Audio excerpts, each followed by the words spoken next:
all the viewers that have tuned into this session on the role of grids in the energy transition. My name is Paul Nillison. I'm a partner with PwC. It's my absolute pleasure to host this excellent panel discussion today. As renewable energy and net carbon zero power demand is likely to triple in the next few decades, grids will start to play an increasingly important role, not only in facilitating all this new power coming on the grid, but also in driving the energy transition.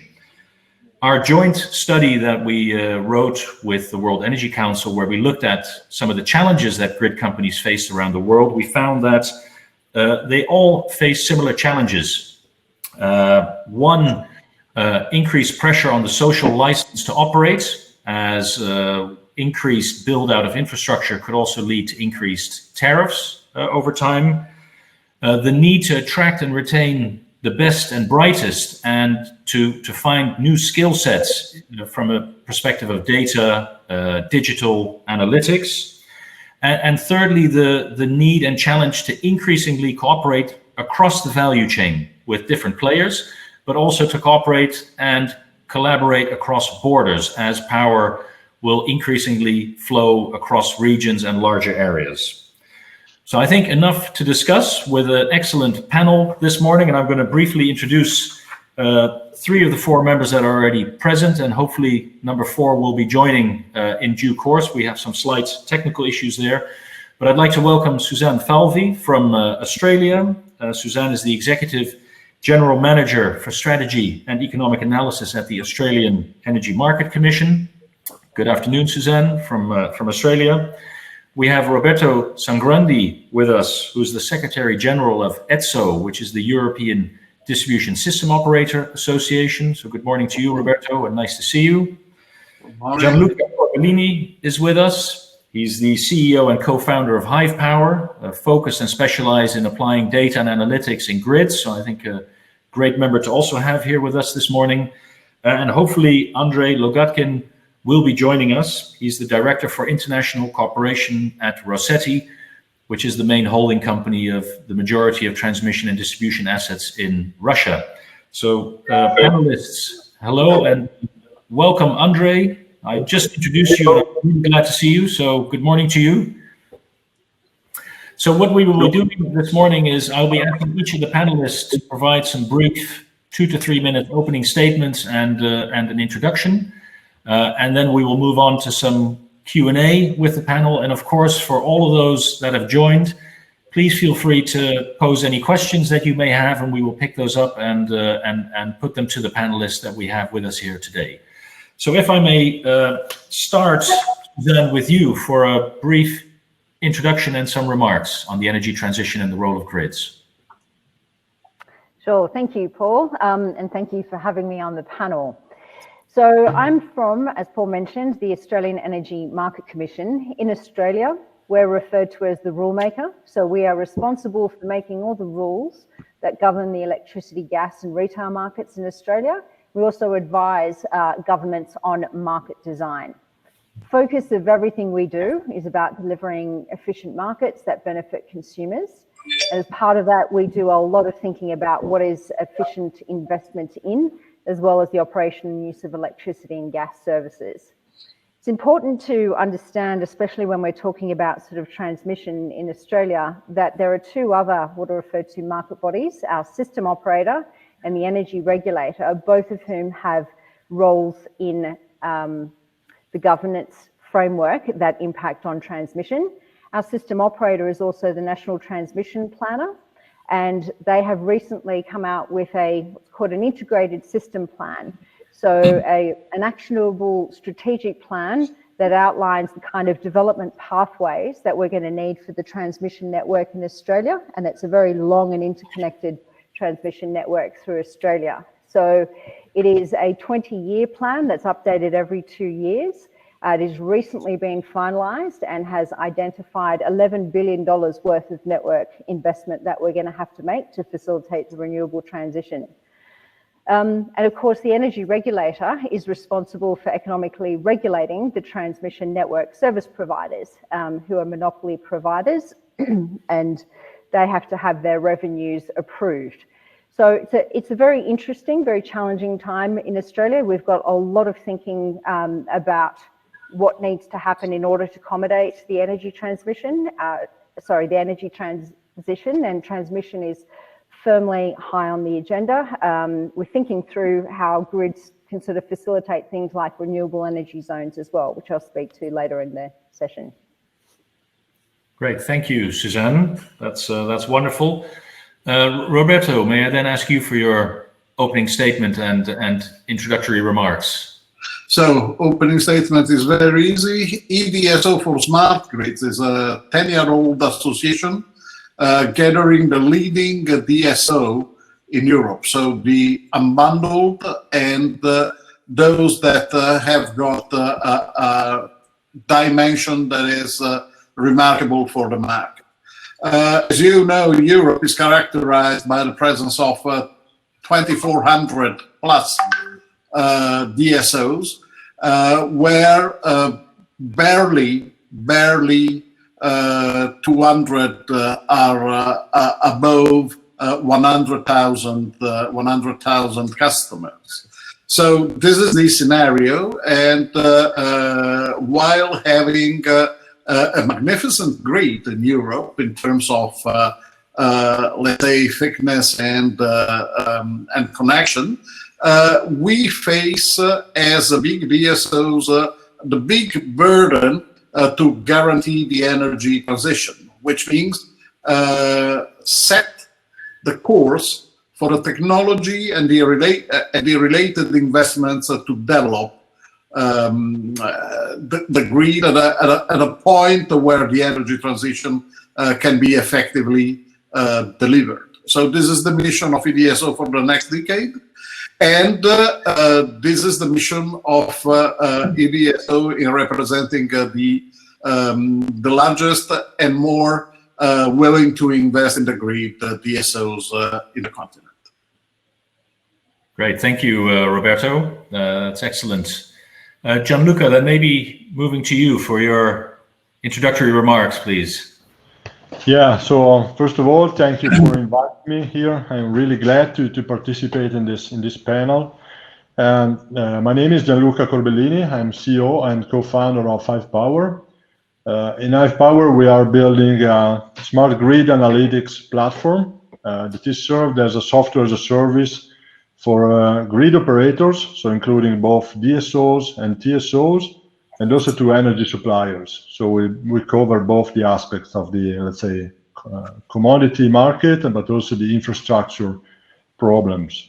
In general, I think that there is now a big opportunity thanks to the ongoing digitalization, mainly happening through the smart metering rollout and IoT developments, that could really lead to what we call smart grids already by several years, but it's not really happening.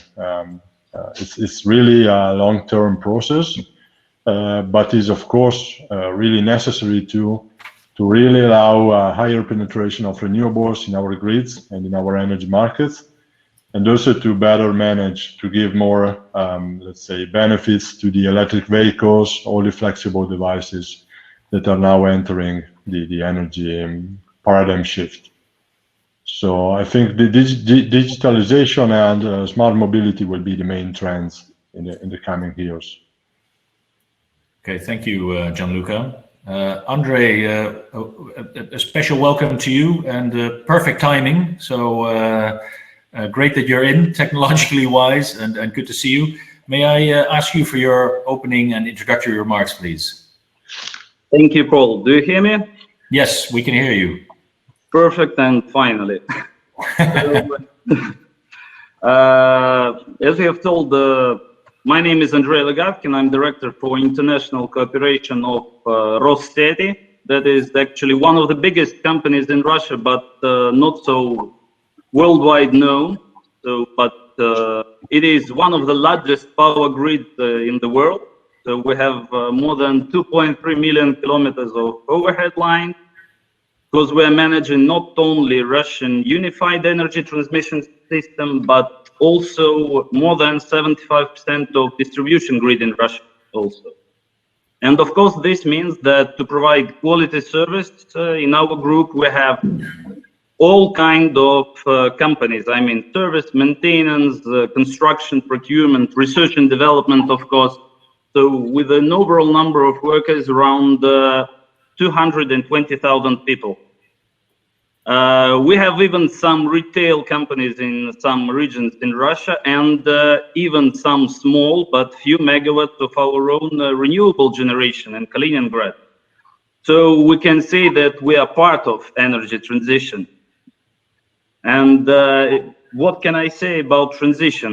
Even if renewables are not so widely used in Russia today, for the moment, for us, it represents an important part of actually new industrial revolution. It has definitely changed the world, and it's also given us an opportunity to change ourselves, to create some new kind of business, to make our services more accessible, secure, and energy efficient, of course. Currently, we are moving to make it shortly on 4 main directions. So we are working with digital equipment, means, of course, digital management of grid and smart metering as the basis of this process. At the same moment, we are working on the digital operational systems, just to mention modern ADMS systems, predictive analytics, and all the things that Gianluca Corbellini will describe much better than me. We work with all, as we call it, digital worker technologies, and we mention not only VR or ER training as usually, but the whole, we are creating a whole ecosystem in our company for our workers, both increasing security and operational quality. And of course, it's communication, digital communication with our clients. So as you know, almost everything you can do online or via phone apps today. So we are perfectly in track. We understand that we should do it as a systematic and constant transformation of the whole company. So on one side, we follow the trends, and on the other side, we follow the client needs. That is energy transition for us. And Andrei, if I can pick up on that, then with a specific question, given the size of your operations and spanning the whole of the Russian Federation, what are some of the sort of the key challenges then for Rossetti from a grid perspective in the coming 5 years? Well, actually, introduction of new energy solutions from renewable generation, as we told, to mobile services has completely changed the patterns of consumer behavior, as is usually called. So the first big challenge is that our clients really start to play an active role in energy supply. Due to all the technologies that I have just mentioned, you can easily access all kinds of services. They can manage consumption. Actually, they became already prosumers. It's a reality not only in Europe, but also in Russia, but maybe for the biggest client. You see that this trend in many countries is already constant, and we believe that it will also spread in Russia soon. They're acting in demand response systems, and each day assuming more active roles and taking the roles of what were energy companies and grid companies a few years ago only. So one of the best examples from my point of view is current exponential growth of e-mobility. Because not only we have literally and geographically moving consumers, that was impossible a few years ago, but thanks to vehicle-to-grid technology, they can also be energy suppliers. So they can earn money due to the difference in prices of electricity in day and night, or how it works in their local market. And we are absolutely sure that everywhere where actually V2G will be permitted, it will develop extremely quickly. So energy storage definitely is another challenge. So it's really technological breakdown, and it can be a real game changer for starting from home consumption like UPS to generation and less need for power grid consumption to cover the peaks, of course. It creates new competitors, of course. So we see non-grid companies and even non-electric energy companies entering into the market, like from Shell, BP to Tesla as simple examples. And they're addressing our clients with their own services. So we understand that if we do not follow this technological trend, we will definitely lose our competitive advantages in the nearest future. And of course, as the new challenges, we understand that new risks are coming. So first, last year, let's say we've seen cybersecurity threats, and we have seen blackouts for days in entire energy systems, as you remember. And of course, another risk that could never have been foreseen came from COVID-19 pandemic. But it's totally different and long discussion. Yeah, absolutely. Thanks, Andre. Suzanne, maybe moving to you from a policy, regulatory, rulemaking perspective. How do you look at this sort of huge increase in investment in infrastructure from that perspective? What do you need to get right as a rulemaker or policymaker? I must say, because it's a question that we often get asked, and so I think that not only in relation to this issue, but these are the sorts of things that a regulator needs to get right in any event, but it becomes even keener and a more challenging job to get it done in the kind of like situation that we're all facing at the moment. So I would say you probably need to get three things right. Getting the balance of costs right, because of course, yes, we do need to have more transmission infrastructure. There's a lot that needs to happen for networks because of digitization, because of some of the other trends that Andre spoke about, but some of that is not cheap. And so there is kind of getting that balance of costs right. From our point of view, when we're making rules, we spend a lot of time thinking about who should take responsibility for the various risks when you think about how it is that you need to set up regulatory frameworks to deal with energy transition. And generally, we would say you should place risk on the person who's best able to manage it. And you do that by making sure that the incentives are right. So that there is every reason for somebody to manage that risk in order to get sort of the best outcome, the least cost outcome for consumers. And of course, the other thing at the moment, just with there being so much uncertainty, which we're finding in Australia, is something that the industry will tell you that given just the extent of uncertainty that you get from the energy transition, from how it is that governments think about and respond to the energy transition, that there needs to be some stability of what the regulatory framework looks like, so you know what it is, you know how it is to invest in that environment. So I would say the third thing to sort of get right is making sure that the rules for the regulatory framework need to be as neutral and as stable as possible. Thanks, Suzanne. That's great. Gianluca, then maybe moving to you from a technology perspective, because many of the things that we see and talk about is building more infrastructure. So the investment programs that at a European level that we know of, at least for the DSOs, but also the TSOs, these are huge sums of money. How can technology and the work that you're doing play a role in maybe deferring some of that investment or mitigating it by simply being smarter with what we have? Can you maybe allude on that a bit? Sure. So the main idea is that the main challenge in the future will be to allow really this zero emission, or I would say very low emission society. So mostly pushing the penetration of renewables in smart grids and electric vehicles and so on. And so the challenge is, of course, in the infrastructure level.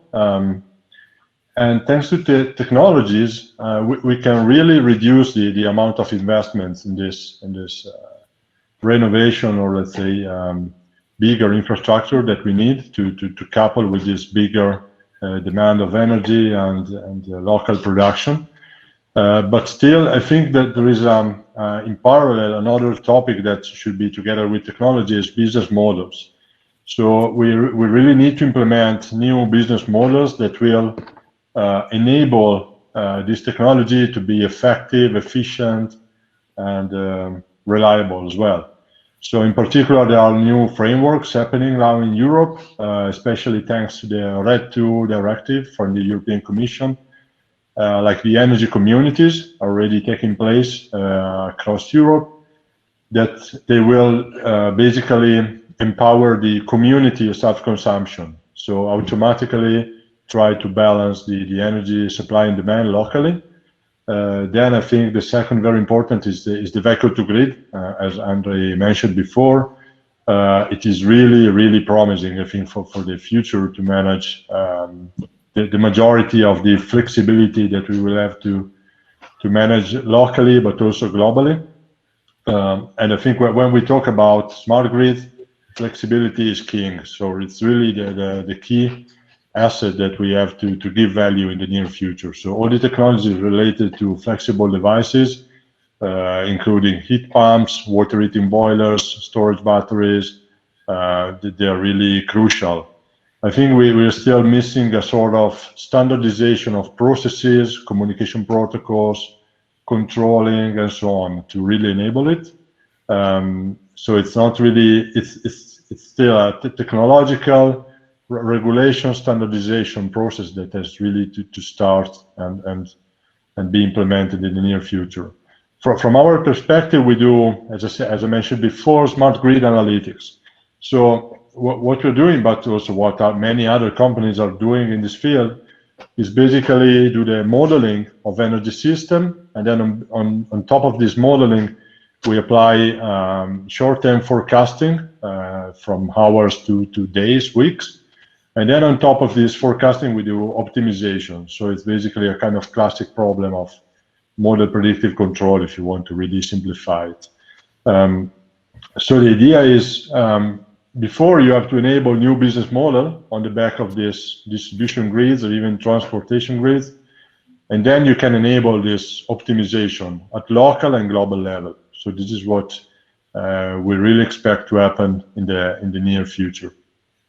And Gianluca, putting you on the spot here, I know, but if you would have to put a number to the amount that we could sort of reduce investment by being smarter, with all the technology that you mentioned, how big is that number, do you think? Yeah, I think it's quite a huge question, because it's very depending on the scenarios, the location, the many parameters, but it could be, let's say in the worst case, something around 5–10%, and even in the best case, when you have a lot of renewables and electric vehicles, or let's say thermal storage, I think it could be even higher, like 20–25% of the investments, quite reasonably. Still, of course, keeping the safe side of the infrastructure, because it's really a strategic and crucial infrastructure.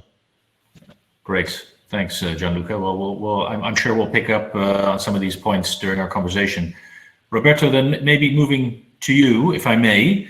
You mentioned that you're representing, or there are just in Europe alone 2,400 DSOs, and most of them are smaller than 100,000 customers.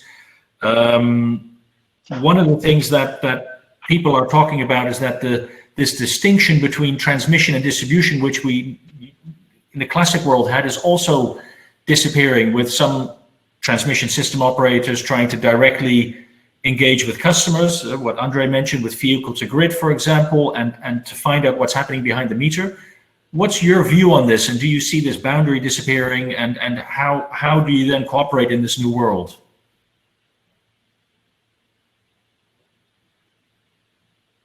For sure, the boundaries are disappearing, and Andre, whom is a friend by now, and we see a lot of each other, because we are thinking of things together, and must know it perfectly. They are the biggest manager, among the biggest manager in the world of integrated grids.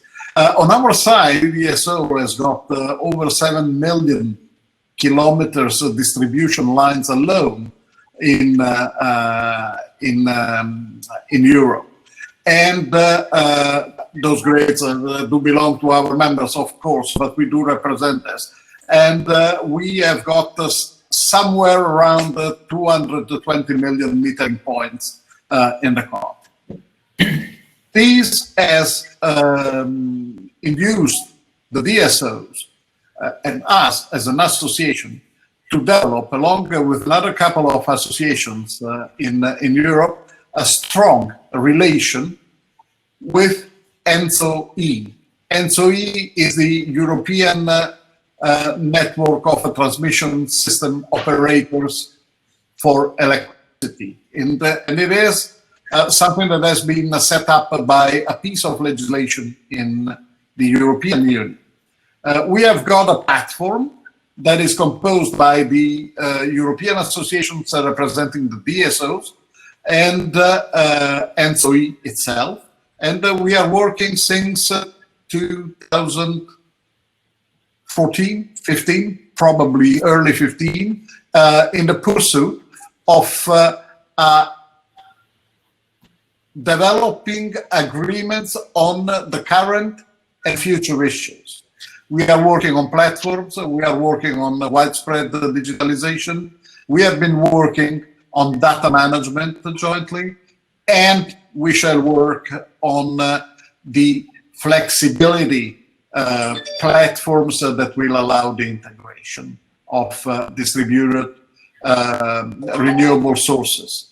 So this is yes, it is going to disappear in principle. Yes, technical and technological huge differences will remain, of course, but there will be a progressive, extreme integration of the grid with a strong distinction in the roles.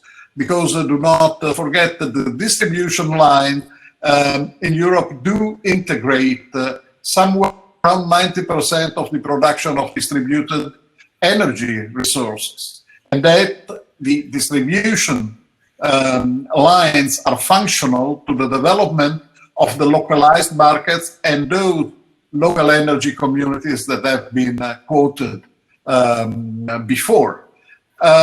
This has forced us as DSOs to set 4 big areas of priorities for the future and in the perspective of the recovery plan that has been decided by the European Union to face the post-COVID-19 restart. So we shall concentrate on storage and flexibilities, on electric mobility, on equipment, components, services, and capabilities sourcing. So respectful relationship and proactive relationship with the whole value chain in there. And obviously, information technology, data, and most of all, cybersecurity, which is priority number 1. The strategy around this is very much clear. We know that the DSOs are the key enablers for the market in the transition, but the role of the DSOs, together with the transmission, is managing the energy transition in terms of foreseeing and solving in the evolution, the impacts that this generates. I have just posted on the chat of this event a link to a report that EDSO completed before summer with the cooperation of Bain Consulting. And that is the strategic plan of the largest DSOs in Europe to face the post-COVID restart. So it is for free, just download it, and the link is on the chat.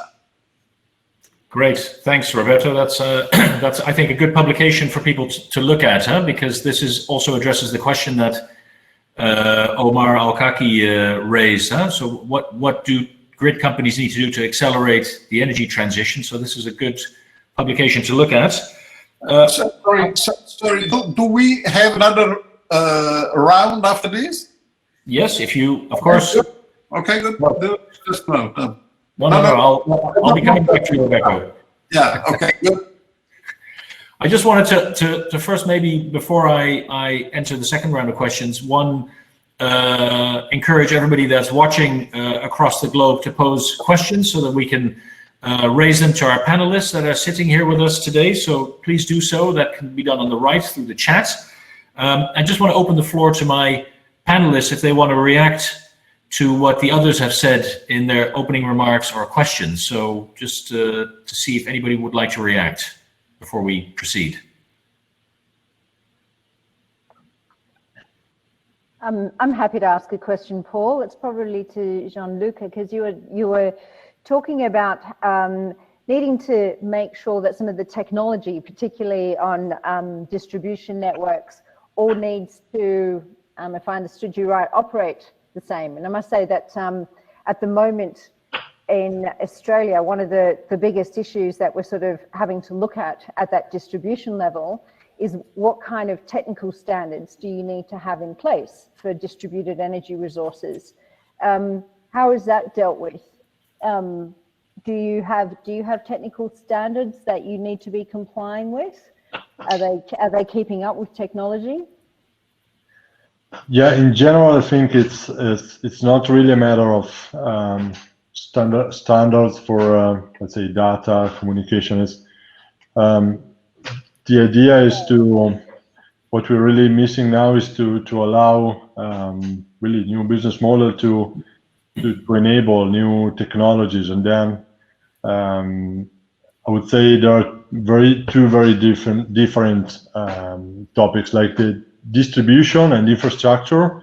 You know, it's very regulated, and it should be you know, managed in a very safe and let's say conservative way. And then there maybe the technology is really crucial. It has to be approved and, you know, standardized. But then when you go like to your business, to energy markets, I think there should be more freedom to test new technologies, especially about electric vehicles, because like in many countries there are still no law that are enhancing or let's say promoting vehicle to grid. But for example, in Italy there's already a new law by 6 months that is promoting the vehicle to grid for many business models, as mentioned before, for local self-consumption, for balance regulating parties, all these aspects. So the technology-wise, I think it's really about enabling new technologies to happen by regulation and by new laws. But even like about electric vehicles, there should be a standard. But this is going to happen, and a standard protocol to communicate with electric vehicles. Then I think in the long term, I think that blockchain could really play an important role in the back end of these markets. About blockchain, I must say that there is a big pro and a big con. Typically, I have to say that the big con is the scalability of solution. Now it's not here yet, but it will be there in the future. There are already many promising solutions with a second layer solution about blockchain. But the big pro, I think, it's in interoperability. So you can connect together different markets, different business cases. Yeah. Great, thanks. So maybe we received a question on blockchain, I think, which you've just addressed, Gianluca. So yeah. Thank you for that. There's also a question from Mr. Lee that I'd just like to pose to Roberto actually, which maybe more in general, sort of, can we open the grid for everybody rather than having it run by a distribution company or a transmission company? Can we have sort of like we have with open source software, open the grid that everybody can put their power on the grid, take it off, communicate with each other, etc.? What are your thoughts on that?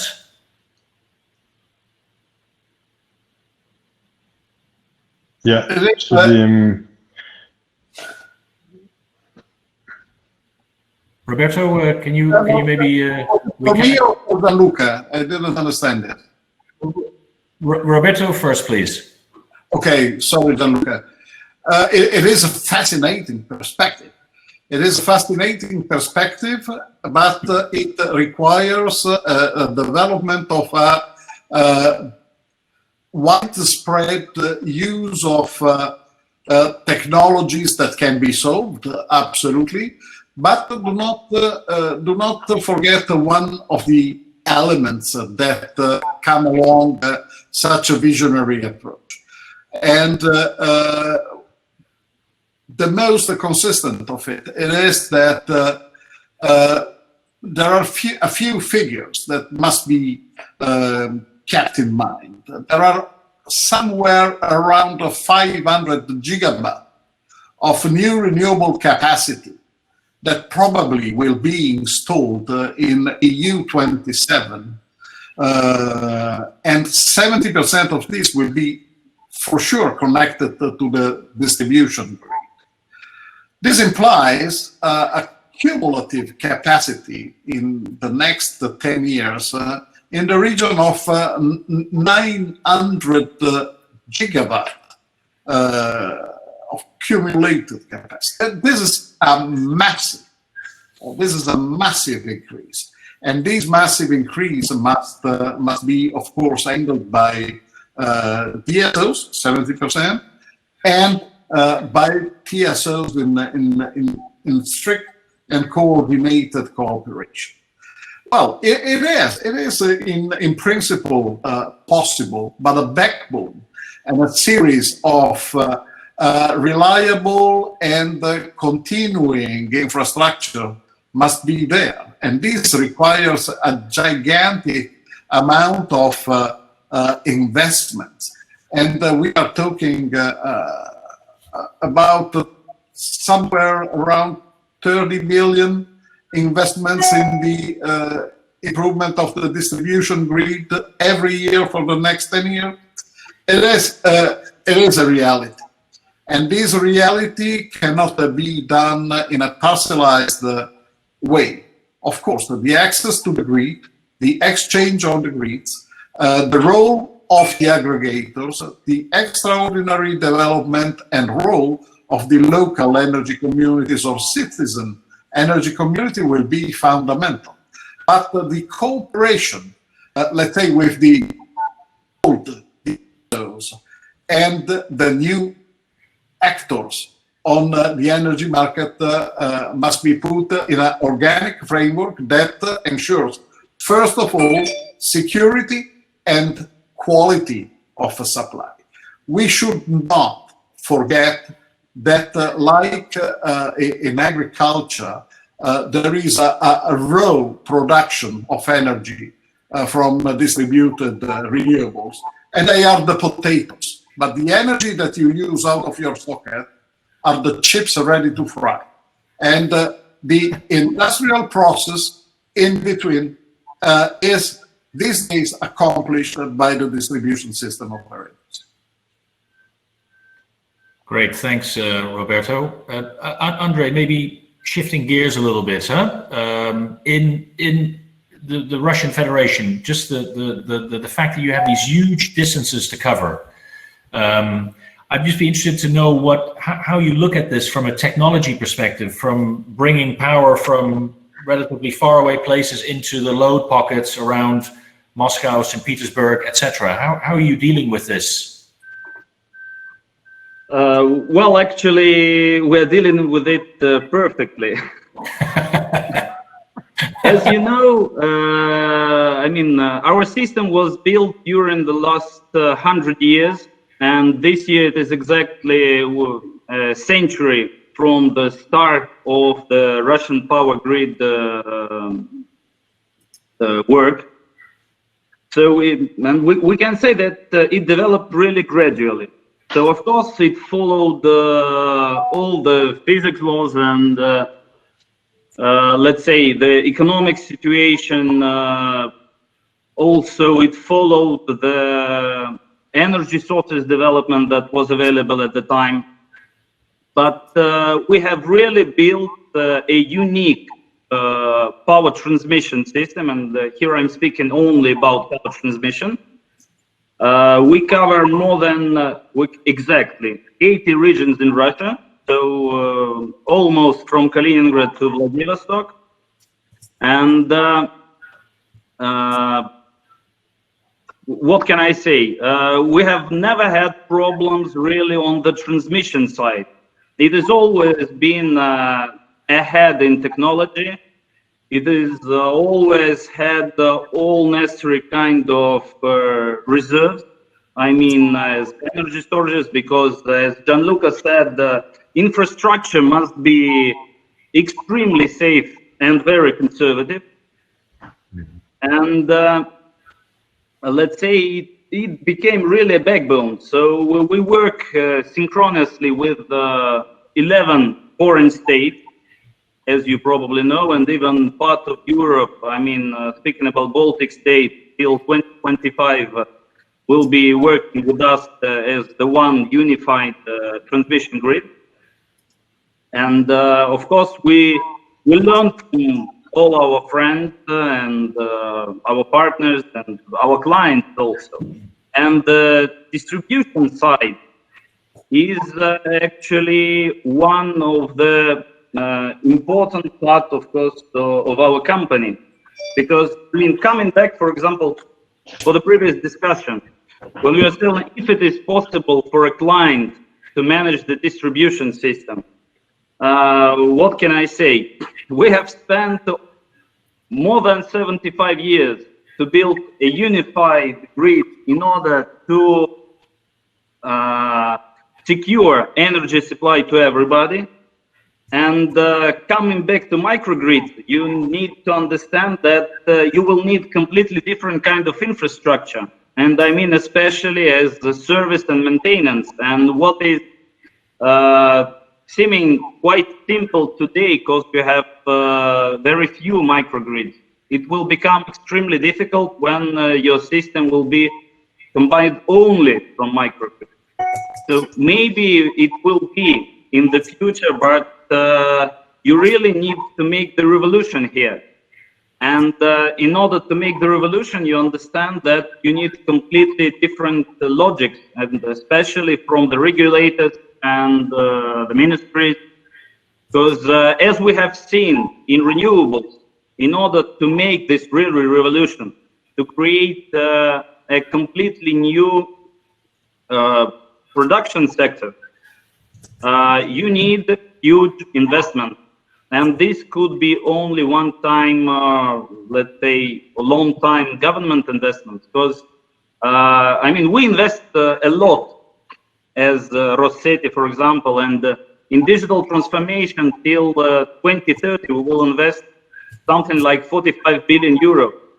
But I mean, it will never be a revolution. It will be an evolutionary development of the system. So if you want really to change it drastically, if you want to be open, you need to change the logic. And we have discussed it widely with other transmission and distribution companies worldwide. And from practical point of view, microgrids are not economically sustainable, unfortunately, today. Okay, thanks, Andrei. Suzanne, just I want to switch back to you with a question, if I may. You talked about sort of balancing costs, risks, incentives, regulatory stability as a sort of countervailing power in a very uncertain world. In the study we did with the World Energy Council, one of the things that came out was the social license to operate. And as the role of grids increases, how do you ensure as a grid company that you remain not only relevant, but socially accepted, that you're doing the things that are right for society. How do you look at this from a sort of rule maker perspective? What are the key things that companies like Rossetti and the DSOs that Roberto represents need to do? Sure. And I would answer that by saying we call it consumer engagement, so stakeholder engagement, whatever it is that you might refer to it. So speaking to the people who are going to be paying for this. So in terms of the way a lot of the regulatory frameworks are set up in Australia, in terms of DSOs, TSOs being able to sort of get certain cost estimates for projects over the line with the regulator, they need to have really shown the regulator how they have engaged with the community, the input, the feedback that they got, the kind of modelling, what assumptions that they were making about costs, how that all got taken into account. In making our integrated system plan, which actually sort of sets out, if you like, the pathway for the evolution of the transmission network over the next 20 years, again, there are things like consumer challenge panels that have been built into the regulatory framework that speaks to how that plan is being put together. And the purpose of that is to make sure that there's a lot of transparency checks around how the costs of these things are being modelled, what assumptions are being made, and things like the assumptions that underpin something like an integrated system plan get put out for consultation with industry, and they garner a lot of attention here. So I would answer your question, Paul, by saying making sure that the frameworks actually sort of provide for all those checks and balances along the way, and getting those who actually have to foot the bill, i.e. consumers, to be really involved in that process. Yeah, great. And I like this sort of consumer challenge panels. That's that's what it's called. That's what they're called. I like that.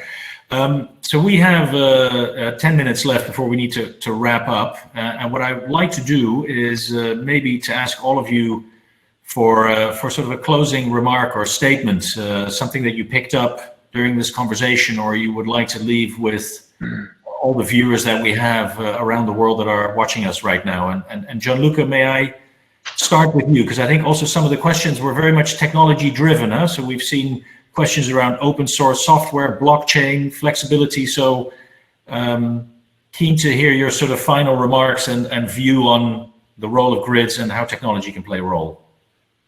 Yeah, so in my view, technology will definitely play a dominant role in this paradigm shift.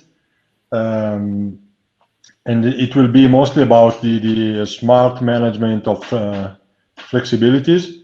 So mainly electric vehicles, battery, heat pumps, and so on. And I would say that, but it will happen slowly. So we are now used to this word, disruption, but disruption will not really happen in the energy business, will be slow year by year. So I think that to really have something efficient and really integrated, it will take at least from 5 to 10 years to really see something different happening.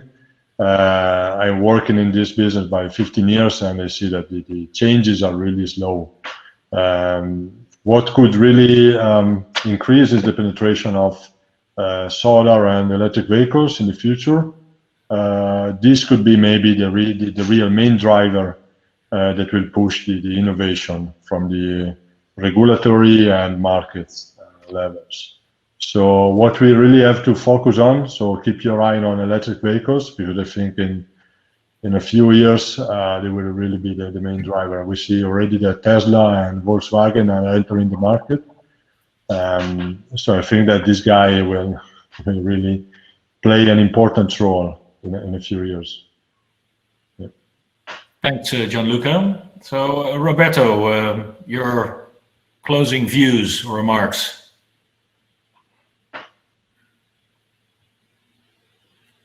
We can't hear you, Roberto.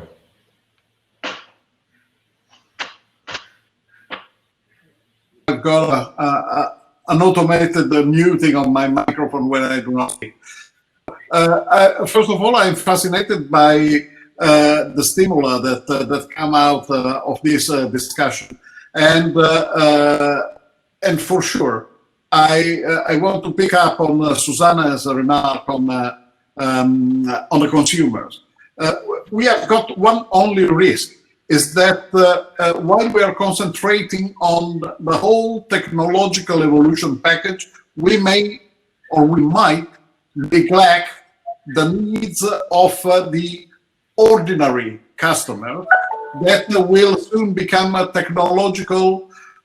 technologically seen weak consumer, and we have got a duty towards those consumers. Advanced technology and the evolution of the grids should not introduce a divide in the quality of the grids and in the quality of the consumers. And this is one of the commitment of respect, sustainability, and social responsibility of the DSOs. First point. Second point, it is an evolutionary scenario to the point that we shall have up to 50 million heat pumps, 70 million electric vehicles, 400 plus gigawatt of centralized renewables to integrate in the grid, of which somewhere around 37, 35 will be of self-consumption. And these are the figures that to use an expression, keep the DSOs up at night. And this is the complexity that we are going to face, especially if this virus-related emergency continues, because we have done enormous efforts around the world to compensate the issue one time. We have the expertise to do it twice and maybe 3 times or whatever, but the continuity of such an emergency status can really compromise the evolution of a remarkably speedy repetition here, evolution of the electricity market and of the energy perspective. And not forget that in the rest of the world, out of the privileged areas, there are still hundreds of millions of people that do not access electricity, where the advanced technology might help, but still are not helping everybody.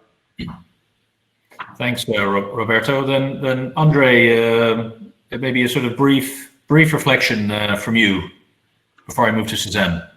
Okay, we'll try to be as brief as possible. So what we will do next 5 to 10 years? I think that we will definitely change Russia and Russian energy system, because as the strategy of our company, we're trying to be one step ahead of the technology right now. So we're working, as I mentioned, on all phases of digital transformation. So we will have 18 million of smart meters. We will have, and we already started, smart cities in more than 20 regions in Russia. We're developing new services. We are also, notwithstanding the cold that is much more famous than Rosseti currently, we are starting with our e-mobility ecosystem. So currently, I mean, we have only 250 charging stations, but I mean, soon it will be 1,000, and it not only be 1,000, we will cover with it 30 biggest cities and 30 main automobile routes. So if you remember how it started in Europe with one charging station per 50 kilometers, really, we believe that with this will become a real stimulus for e-mobility growth in Russia, and we will continue on this trend. So we are running even pilots for blockchain. So Russia will be much interesting and pretty place in 5 to 10 years. So come and work in Russia, and of course, join us for the Energy Congress in 2022 in St. Petersburg. And, Great. yeah, the last thing that Roberto mentioned today, we really believe that the most important thing to increase the energy transition in grids and digital is international cooperation. Because we have seen it during the COVID, and it really helped us to overcome with no difficulties this difficult period. And we believe we have seen lots of our colleagues ready to share their experience and best practice in digital technologies. So we think that we will follow this route in order to develop fast. Thank you. Thank you, Andrei. And yeah, look forward to meeting you then in St. Petersburg. I think that's a good pitch to come and visit you all and meet in the flesh. Suzanne, maybe for you, your final remarks in this section. And I'll make it short. So I think that's a lovely sentiment from Andrei, because I think that's quite right, that the energy transition is just happening at such a speed that everybody is, effectively trying to keep up. I don't actually think that there is anyone who is properly ahead of it.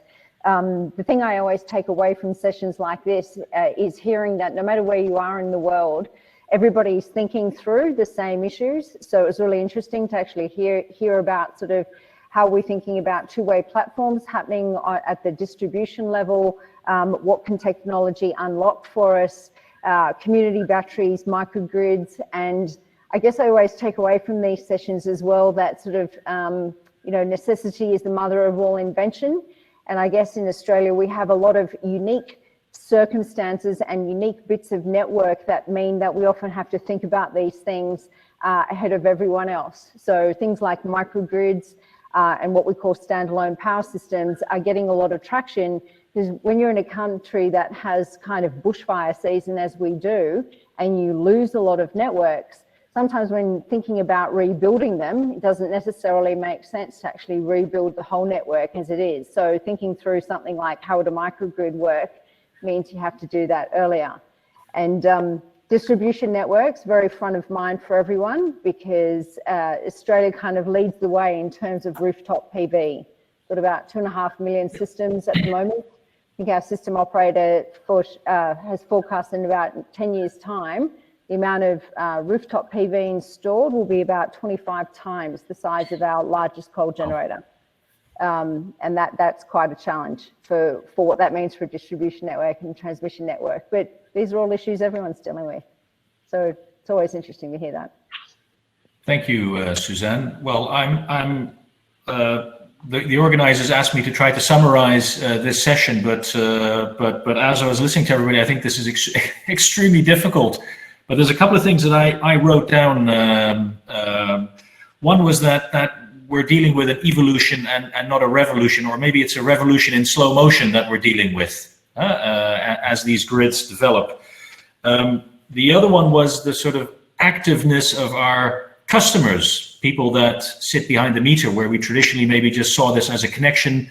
These people are becoming increasingly mobile with their electric vehicles, solar panels, demanding all kinds of technology, but this I think is a force for good, because they can help reinforce the grid and make the grid really an open source for everybody.